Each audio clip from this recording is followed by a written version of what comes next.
That is a 1978 Dodge pickup truck.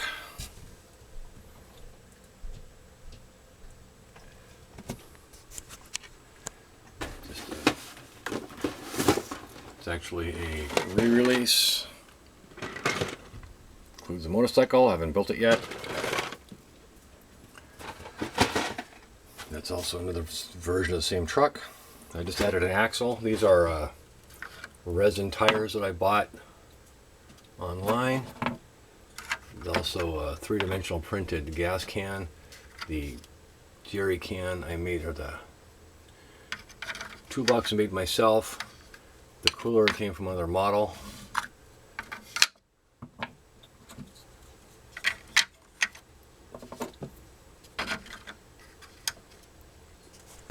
So there you go.